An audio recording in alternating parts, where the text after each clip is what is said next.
TVT au cœur de l'information.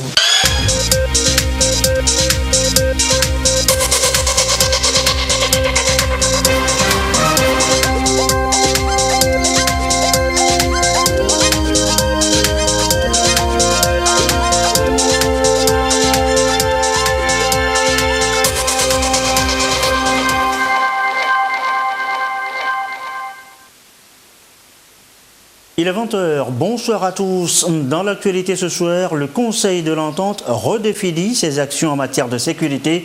Objectif, faire face efficacement à l'extrémisme violent. Également, dans cette édition, coup de projecteur ce soir sur un enseignant du collège à Teta, c'est dans la Causa, il est non-voyant, il intervient pourtant dans une école, dans un établissement normal, entre guillemets. Et puis, on aura le temps de l'écouter encore, le chœur symphonique de la communication, ce sera au cabaret musical. Voilà, madame, monsieur le sommaire, bienvenue, voici le 20h. Plus de sécurité pour tous dans l'espace Conseil de l'Entente. Comment y parvenir? Eh bien, la ministre de la Sécurité des pays membres définit de nouvelles orientations face à l'extrémisme violent. Des recommandations ont été faites à cet effet. Chez Kwesala.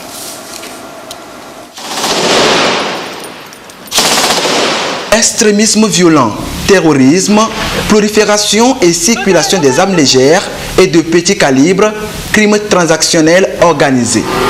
Autant de menaces sécuritaires que veulent combattre les ministres en charge de la sécurité et des frontières dans l'espace Entente.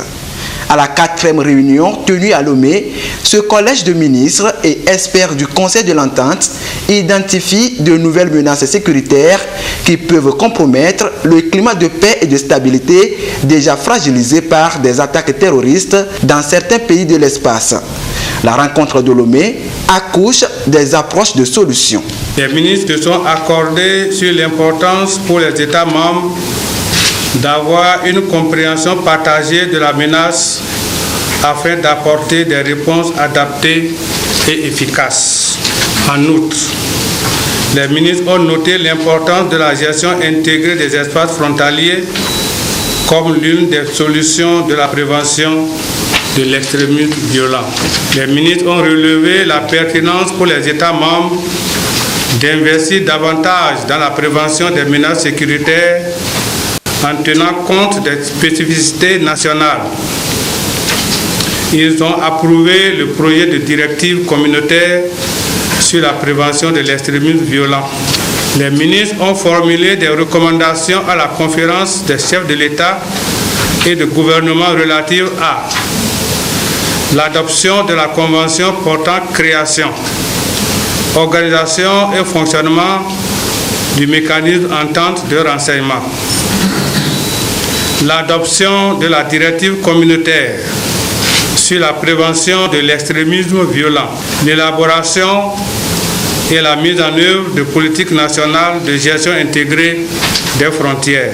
Les ministres ont réaffirmé leur volonté de renforcer la coopération sécuritaire entre les États membres de l'espace Entente par la mutualisation de leurs moyens, le partage de leur expérience de prévention et de lutte contre l'extrémisme violent, ainsi que la signature d'accords de coopération transfrontalière. Ils ont invité les États membres à accélérer la signature des accords cadres sur la coopération transfrontalière et les accords spécifiques sur la sécurité et le renseignement. Cette réunion propose aux chefs d'État des 5 pays de l'Entente une directive sur la prévention de l'extrémisme violent. Et selon les partages d'expériences qui ont meublé les travaux, le Togo est sur la bonne voie au regard des dispositifs sécuritaires mis en place aux frontières. À cela s'ajoutent bien d'autres mécanismes qui rassurent. Le gouvernement togolais, pour sa part, sous l'impulsion de son Excellence M. Faure Essaouira-Gnassingbé, président de la République, face aux nouvelles menaces, notamment la montée de l'extrémisme violent, mène des actions au plan national, mais aussi au plan bilatéral et multilatéral Parce que conscient qu'au-delà des mesures prises sur le plan national, la lutte doit être aussi multidimensionnelle. Ainsi, en réaction à la situation aux frontières nord avec le Burkina Faso, les forces de défense et de sécurité conduisent depuis quelques mois des actions dans le cadre de l'opération Koundiouaré pour éviter l'infiltration des bandes terroristes traquées par les forces de défense et de sécurité du Burkina sur le territoire togolais. Des résultats significatifs ont été enregistrés. Au-delà de ces actions militaires, le gouvernement togolais a aussi fait le choix de créer le 15 mai dernier le comité interministériel de prévention de lutte contre l'extrémisme violent. La vision du gouvernement relève d'une approche globale, comprenant non seulement des mesures essentielles de lutte contre le terrorisme, axées sur la sécurité, mais aussi des mesures de prévention systématique. Ces mesures devront s'attaquer directement aux causes sous-jacentes qui conduisent des individus à se radicaliser et à rejoindre les groupes extrémistes violents. La 4e réunion des ministres en charge de la sécurité et des frontières du Conseil de l'Entente s'est achevée avec la signature d'un accord de partenariat entre le Conseil de l'Entente et l'Institut d'études de sécurité. Une coopération pour associer d'autres compétences à la lutte commune des 5 États de l'espace Entente contre l'extrémisme violent. À Lomé cette semaine, la 2e session ordinaire du Conseil des ministres de l'autorité du bassin du Mono attendu la désignation des membres de cette instance pour le démarrage effectif des activités. Les précisions de Luc Assis.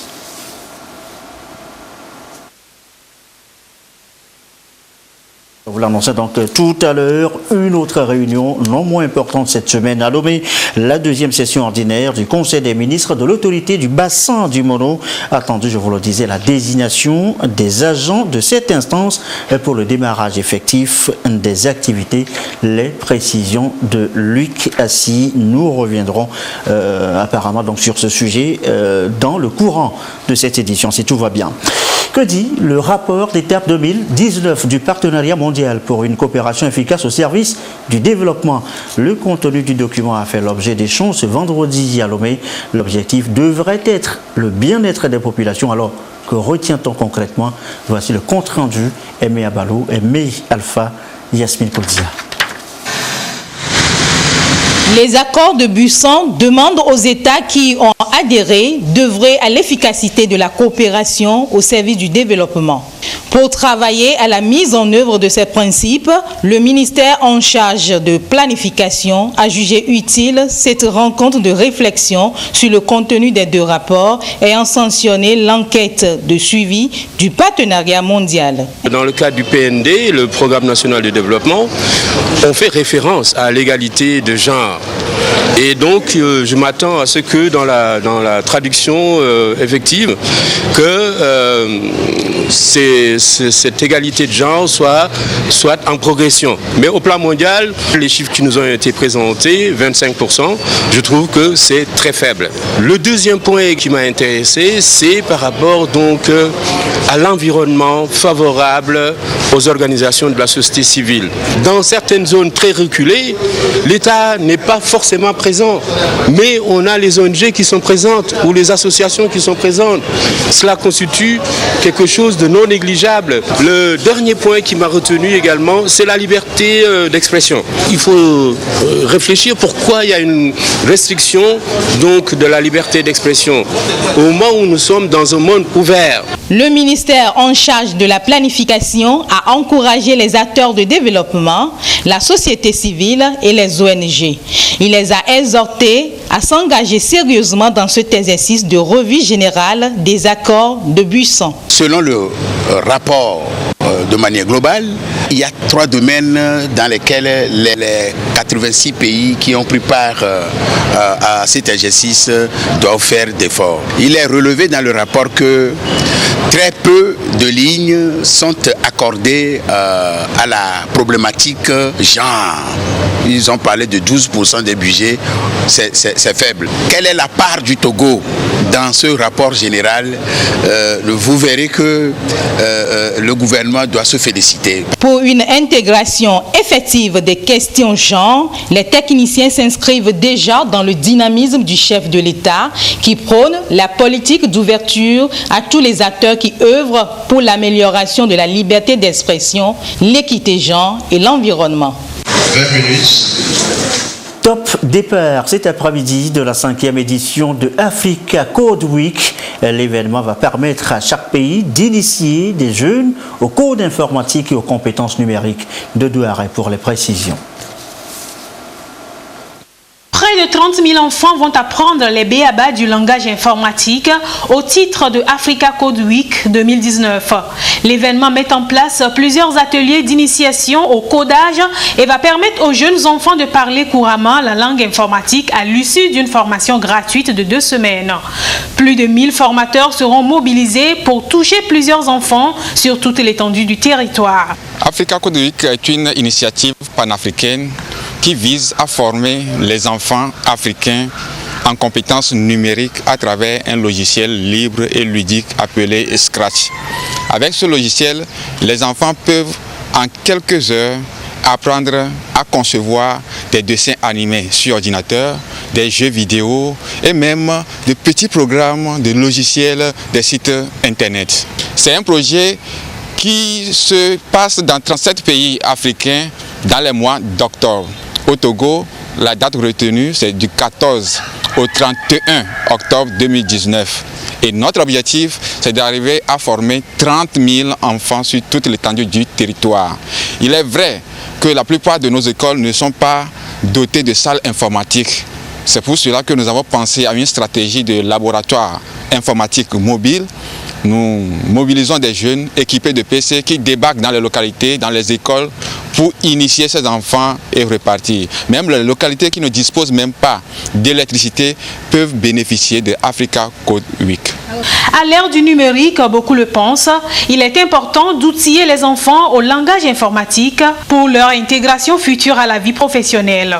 Et pour ça, les enfants doivent pouvoir maîtriser, savoir lire, écrire, compter et coder en informatique. D'énormes défis que les promoteurs entendent relever pour la 5e édition. Et déjà, le ministère en charge de l'économie numérique réaffirme son soutien à l'édition 2019. Elle met en avant la vision du gouvernement à asseoir de nouvelles opportunités de création de richesses au profit des jeunes. Des spécialistes et partenaires qui accompagnent depuis 2015 cet événement novateur ont été distingués. Dans l'actualité également, la formation des points focaux au système d'information géographique du PUDC. Eh bien, qu'est-ce que c'est exactement? Voici les explications d'Igboli Dagouavou, firmé à Ginaré. Le programme d'urgence de développement communautaire PUDC contribue à créer au sein des populations les conditions favorables à la consolidation du développement social et au renforcement des mécanismes d'inclusion. Le PUDC, initié par le chef de l'État, Fabrice Ousmane Singbe, a permis à plus d'1 million de personnes, dont 60% de femmes, de bénéficier des impacts de ces réalisations par l'amélioration considérable de leurs conditions de vie, d'accès à l'énergie, d'éducation et de soins de santé de qualité. Pour impulser cette dynamique, 24 points focaux issus des ministères sectoriels partenaires du PUDC ont été formés pendant 2 semaines sur la mise en œuvre du système d'information du PUDC, une plateforme d'information qui permet de disposer de bases de données dont les acteurs de développement et décideurs auront besoin pour un meilleur suivi des réalisations du programme. Tout ce qui a été réalisé dans le cadre de ce programme a été mis sous une plateforme accessible au large public. Donc, nous avions principalement travaillé sur l'outil ARDIS qui a servi de base ou bien de carte de fond pour cette plateforme du PUDC. Et donc, c'est un plus pour la planification. Principalement, c'est ce qui nous manque, la planification dans toutes nos réalisations. C'est le programme des Nations Unies pour le développement, PNUD, qui a initié cette rencontre et qui d'ailleurs continue d'apporter son soutien pour atteindre les objectifs du PUDC. Dans le cadre de la réalisation du PUDC, il était convenu que le PNUD accompagne le gouvernement à mettre en place un système d'information géographique pour retracer, pour en tout cas cartographier les différentes interventions du programme.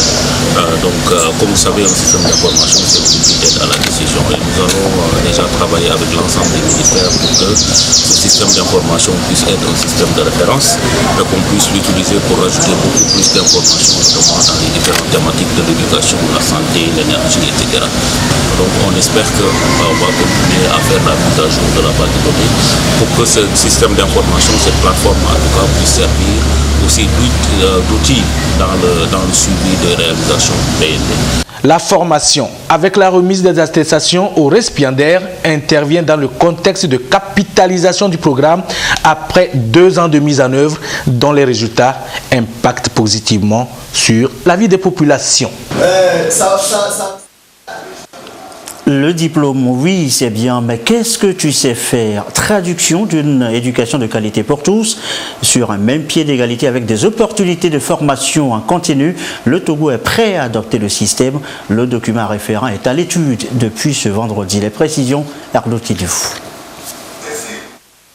L'éducation inclusive est celle qui vise à prendre tous les enfants dans leur individualité, leurs différences et leurs capacités dans le système éducatif. C'est un modèle approprié selon les experts pour assurer une éducation équitable de qualité.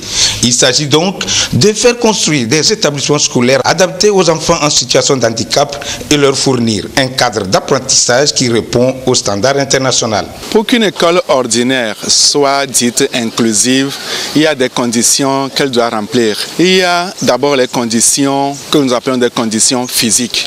Ça voudra dire que les bâtiments ou les salles de classe doivent être accompagnés ou doivent être munis de rampes pour permettre à tous les enfants, quelle que soit leur situation physique, handicapée, etc., de pouvoir avoir accès aux salles de classe et de bénéficier des enseignements.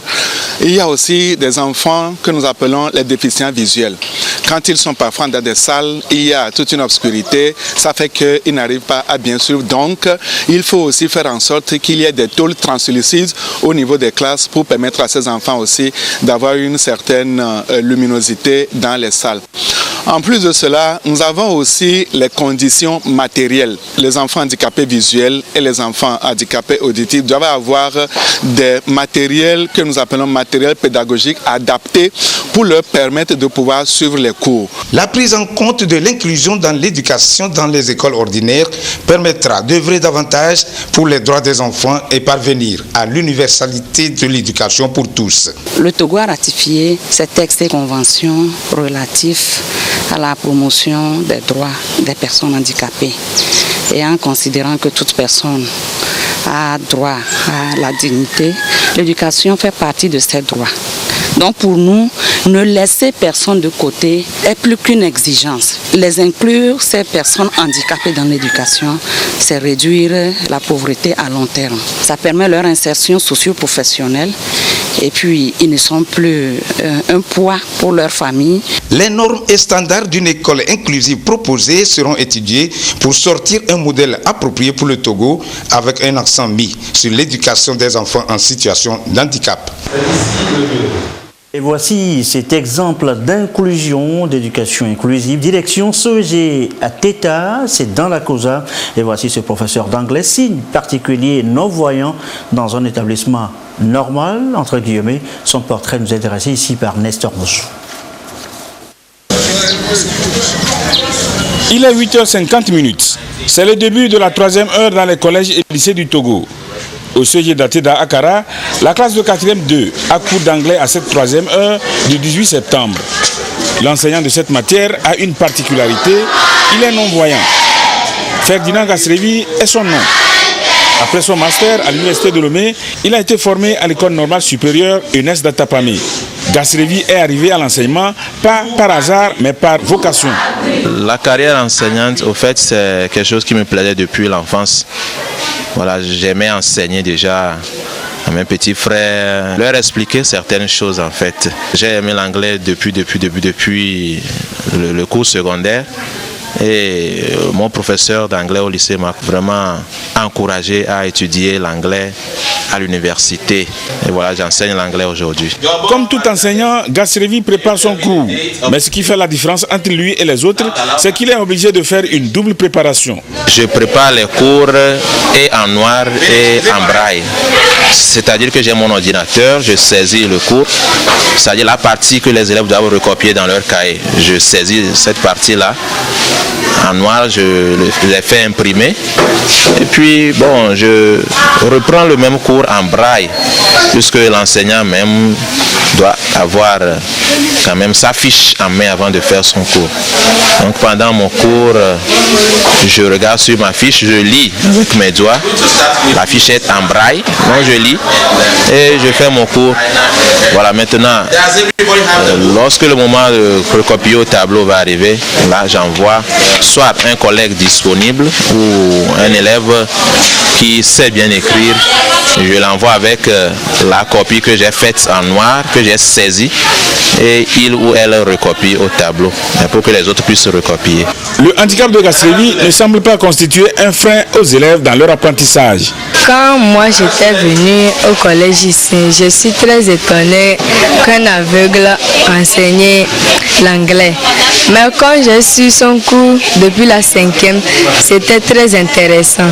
Je comprends mieux son cours et j'obtiens de meilleures notes dans ses cours. Et il a commencé à m'enseigner depuis la classe de 5e. Quand il s'agit des cours, il nous appelle des mots difficiles et il est à notre écoute. Et des fois, quand il s'agit de faire des exercices, il nous fait former des groupes et nous sommes ensemble. Les collègues enseignants de Gasrevi ont une appréciation très positive de lui. Pour eux, il constitue une source d'illumination. Sa présence ici est source d'incitation. Source d'incitation à deux niveaux. Au premier niveau, c'est à nous, les enseignants, ses collègues ne souffrant pas de déficience visuelle. Puisqu'on se dit, mais si M. Gasrevi est professeur d'anglais, malgré qu'il souffrait d'une déficience visuelle, ce qui signifie les élèves déficients visuels que nous avons ici, on va bien les encadrer, eux aussi pourront plus tard devenir utiles pour notre nation. Deuxième source d'incitation, c'est au niveau des élèves. Puisque parmi nos élèves, il y a des déficients visuels. Et ces déficients visuels, parfois, ne se sentent pas encouragés. Mais en voyant M. Gasrevi, mais ils sont tout à fait encouragés, qui pourront aussi arriver loin dans leurs études. Au CGATEDA, je suis béni, je suis tombé dans une très bonne famille. Il y a la collégialité, on s'entend bien, on s'entraide, les collègues ils m'aident, ils connaissent mes difficultés et ils sont là. Parfois même, ils n'attendent même pas que je leur fasse appel avant qu'ils n'agissent. Le handicap n'est pas une fatalité, on peut le surmonter. Ferdinand Gasrevi en est une preuve palpable. Ce qui le préoccupe aujourd'hui vis-à-vis des élèves, c'est le fait de ne pas pouvoir écrire au tableau. Il aurait souhaité, pour contourner cette difficulté, de disposer d'un projecteur pour projeter les cours, mais les moyens lui manquent. Retour sur cette autre réunion à Lomé, je vous l'annonçais tout à l'heure, la deuxième session ordinaire du Conseil des ministres de l'autorité du bassin du Mono. Attendez, je vous le disais aussi, la désignation des membres de cette instance pour le démarrage effectif des activités. Voici les précisions de Luc Assis. C'est un patrimoine commun. Le fleuve Mono est partagé par le Togo et le Bénin. Il offre plusieurs avantages économiques et énergétiques au regard de son hydrométrie. Les ressources en eau qu'il offre sont exploitées par les populations des deux pays. Ce, à travers des activités de pêche, de tourisme, entre autres. Au niveau du bassin, il y a plusieurs types de ressources. Mais ce dont il s'agit ici essentiellement, c'est les ressources en eau. Vous savez ce que l'importance de l'eau. L'eau, on dit que l'eau c'est la vie. Donc c'est au fait autour de cette eau-là que vous avez tous les autres, les êtres vivants vivent autour de cette eau-là. Aussi bien l'homme pour ses besoins, et puis aussi les végétaux, les animaux qui vivent dans le bassin. Donc vous voyez que dans tous les cas, l'importance de l'eau n'est plus à démontrer. Et vous voyez, c'est surtout que nous sommes dans un contexte transfrontalier, dans un contexte de bassin partagé. Il vaut mieux se mettre ensemble pour mieux gérer et se partager les bénéfices qui se trouvent dans ce bassin-là. Et justement, l'autorité du bassin du Mono ABM a vu le jour en juillet 2014 pour accompagner la bonne mise en œuvre de la gestion intégrée du dit bassin. Elle va contribuer aussi à l'émergence de projets de coopération sur l'eau et l'assainissement. La deuxième session ordinaire du Conseil des ministres met en place les conditions nécessaires pour l'opérationnalisation effective de l'institution. Cette deuxième session ordinaire du Conseil des ministres de l'autorité du bassin du Mono représente l'étape ultime et décisive qui va sans doute redynamiser le processus de la mise en place et de l'opérationnalisation de l'autorité du bassin du Mono, conformément à la feuille de route adoptée par le Conseil des ministres de l'ABM tenu le 4 juillet 2017 à Cotonou, en République du Bénin. À l'issue de la présente session, le Conseil des ministres aura à prendre des résolutions fortes, notamment la nomination du directeur exécutif et de son adjoint, qui ont été respectivement désignés par nos deux chefs d'État à l'issue d'un processus de recrutement par appel à candidature finalisé en décembre 2018.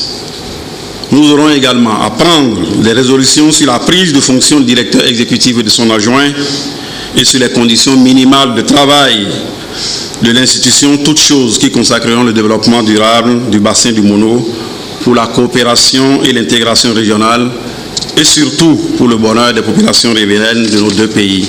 La rencontre de Lomé aura donc le mérite de définir le cadre de travail et de doter de moyens logistiques le personnel permanent qui sera nommé et retenu pour accompagner les ministres dans la gestion des activités de l'ABM. Elle va accoucher de résolutions fortes. L'objectif principal est de donner le coup d'envoi de l'opérationnalisation de notre organisation commune. Dans la durabilité de la gestion d'une eau transfrontalière, c'est la coopération qui se présente comme la solution incontournable. La répartition des ressources en eau du fleuve Mono illustre bien la situation d'interdépendance qui existe entre nos deux États riverains du fleuve qui n'ont d'autre choix que de veiller à la gestion rationnelle et intégrée de l'eau, à la sauvegarde de l'environnement et de l'écosystème du fleuve.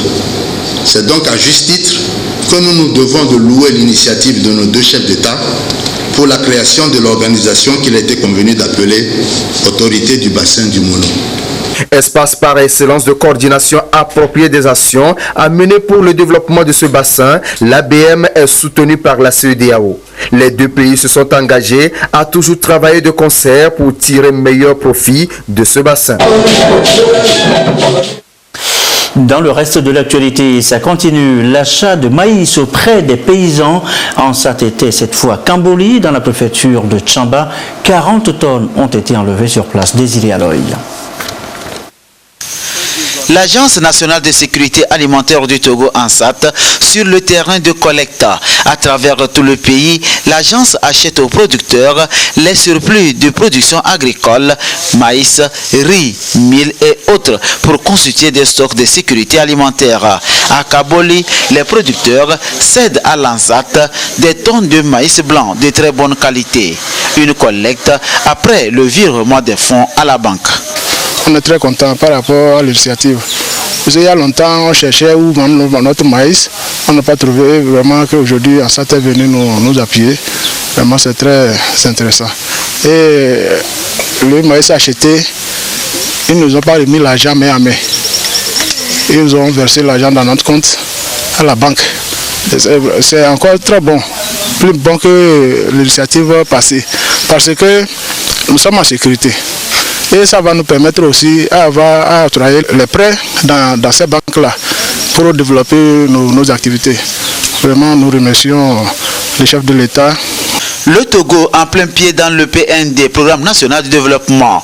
Le gouvernement pousse les producteurs à une production à échelle avec le soutien du MIFA pour répondre à l'axe du programme. Nous sommes à Kabolé précisément dans l'UOPC pour l'achat de 50 tonnes de maïs pour une valeur de 8 millions. C'est juste pour la deuxième phase des achats pour la constitution du stock de sécurité. Et nous profitons de l'occasion à chaque achat, sensibiliser les producteurs sur des thèmes sensibles qui cadrent avec l'orientation du gouvernement et la vision du chef de l'État. Cette année, le thème principal est la bancarisation des producteurs de céréales. Ce n'est pas seulement les céréales, mais de tous les producteurs. Ils doivent ouvrir leur compte dans les banques et ils l'ont fait. et nous glissons les fonds des achats dans leur compte. Et ceci, c'est dans le cadre du MIFA. Ils pouvaient prétendre au prêt et cautionné par MIFA, qui est un nouveau mécanisme lancé par le chef de l'État. Ensuite, nous tenons à leur informer que toutes les frontières sont ouvertes pour les exploitations et qu'il n'y a pas de restrictions et que les structures étatiques sont prêtes à accompagner les producteurs dans ce processus. Collecte de maïs, toujours accompagnée de sensibilisation des producteurs sur la nécessité de se mettre en groupement, opter pour des ventes groupées autour des points fixes pour mieux tirer profit. Allez, on referme cette édition sur le 12e anniversaire du cabaret musical Sublime, 12e édition du cabaret musical Sublime Harmonie, le chœur symphonique de la communication, a égayé le public au milieu des échanges. Bénédicte Aléké, Dodo Arrêt.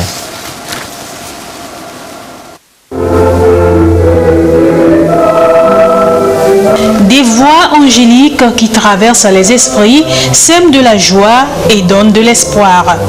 La chorale chœur symphonique de la communication est à l'honneur à ce 12e cabaret musical. Des chants patriotiques et pleins de sensibilité ont touché le public très enchanté.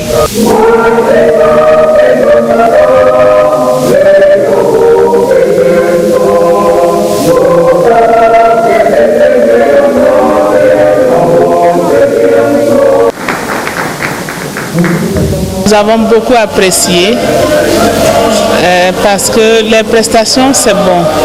Et ce qui m'a épaté, c'est des fonctionnaires qui se sont mis ensemble pour la cause du pays, pour la cause de l'éternel. De la voix, du rythme et de la bonne humeur. Une soirée riche en sons mais également pleine d'enseignements tirés des spécialistes qui optent pour des chorales beaucoup plus tournées vers la tradition, le patriotisme, bref, tout ce qui promeut l'authenticité et l'originalité. On ne se développe véritablement que par ce que l'on sait faire le mieux. Et justement, ce que nous savons faire le mieux, c'est les chants du terroir. Nous maîtrisons le terroir, les musiques du terroir, et c'est ce que nous devons faire valoir, de sorte que cette musique puisse être même exportée. Des fonctionnaires d'État regroupés pour former une chorale, cela semble sortir de l'ordinaire et pourtant, ça fait 7 ans déjà que ces voix sont entendues dans les manifestations tant bien culturelles que politiques. Ce 12e cabaret musical met donc en exergue le talent de ces hommes et femmes de médias qui forment le chœur symphonique de la communication.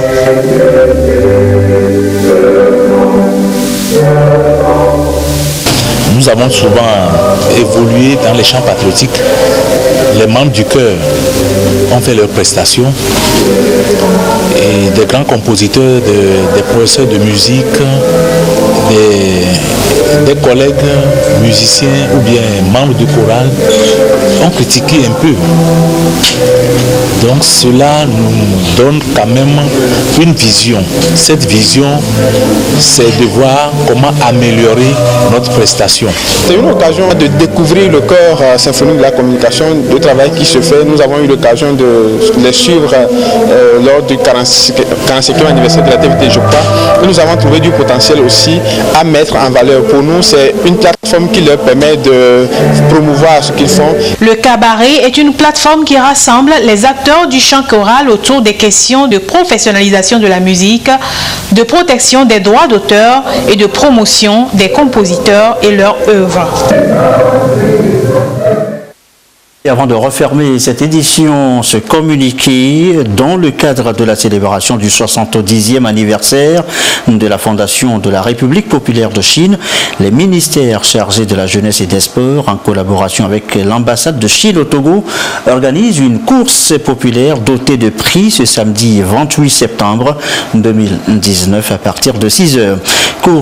Cette course dénommée Marathon de l'amitié Chine-Togo se déroulera sur la voie du du contournement phase 2 en face du camp FIR à Agonivé et concerne les jeunes âgés de 15 à 40 ans.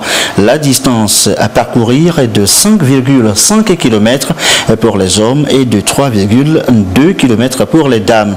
À cet effet, il est porté à l'attention de tous les jeunes désireux de participer à cette course qu'ils peuvent s'inscrire du lundi 23 au vendredi 27 septembre à 17h et par WhatsApp sur les numéros 90 05 91 32 ou encore le 90 84 50 65. Au siège de la Fédération togolaise d'athlétisme, si dans l'enceinte du stade municipal de Lomé ou encore à la maison des jeunes à Amandarome. Téléphone 92 10 86 06 ou 91 51 45 11.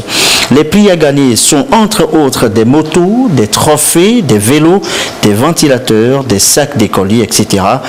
Tous les coureurs inscrits recevront leur maillot et dorsard sur place sur la voie du contournement à côté du Camp FIR le samedi 28 septembre 2019 à partir de 6h. Les inscriptions seront également reçues le matin au lieu même de la course jusqu'à 6h au plus tard se munir d'une pièce d'identité communiquée Sidi de la ministre Victoire Tomiga Dogwe. Et ceci referme ce journal. Merci à vous qui nous suivez ce soir à Kambolé dans le Tchamba et comme d'habitude et toujours fidèlement, belle soirée, excellent week-end.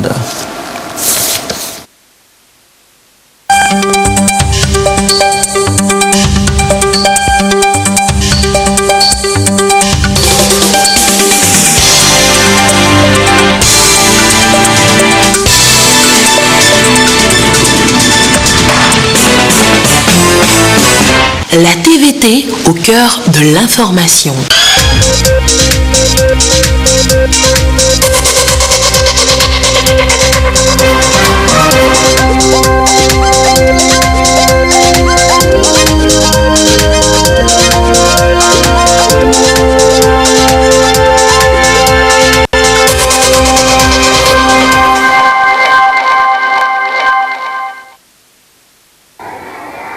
Des fournitures scolaires et des vivres. Togocel s'engage ainsi aux côtés de l'association L'amour pour la jeune fille pour la science et la technologie. Un geste de générosité pour permettre non seulement aux ayants droit de cette organisation de bien entamer la rentrée scolaire, mais aussi promouvoir l'excellence chez les jeunes filles, à l'instar de cette petite fille qui a obtenu 18 de moyenne sur 20. Je remercie Togocel pour ce don qu'il vient de me faire. Je suis très contente. Maintenant, je suis en classe de 5e. Ce qu'ils m'ont donné, je vais bien l'utiliser. Je ferai encore l'effort cette année pour être toujours la première de ma classe. J'invite aussi mes camarades à bien travailler pour que l'année prochaine, eux aussi bénéficient les cadeaux de Togocel. Nous ne voulons pas voir aucun élève rester à la maison à cause d'un cahier. Et Togo se lève toujours au secours de ses enfants. Je voudrais remercier et féliciter le leader de la téléphonie mobile au Togo, qui chaque année pense aux enfants nécessiteux. Ce geste d'amour, de solidarité et de partage participe à l'évolution de la jeune fille au Togo et à tous les enfants. Ce geste encourage les parents à envoyer les enfants à l'école. Le leader de la téléphonie mobile entend à travers ce don soulager les parents et les associations en charge des enfants démunis. Togo Cellulaire est une société d'État qui appuie les actions de l'État en matière de scolarisation pour tous. Et Togo Cellulaire apporte son appui aux associations et ONG qui soutiennent les enfants. Le Togo accorde la gratuité de l'école primaire. Cependant, l'acquisition des fournitures scolaires demeure un parcours de combattant pour plusieurs ménages, plusieurs enfants et plusieurs parents. C'est à ça que Togo Cellulaire veut remédier par sa campagne mécénat rentrée scolaire. Et aujourd'hui, nous sommes avec une association qui a à cœur l'avenir de la jeune fille. On le dit souvent, éduquer une jeune fille, c'est éduquer toute une nation.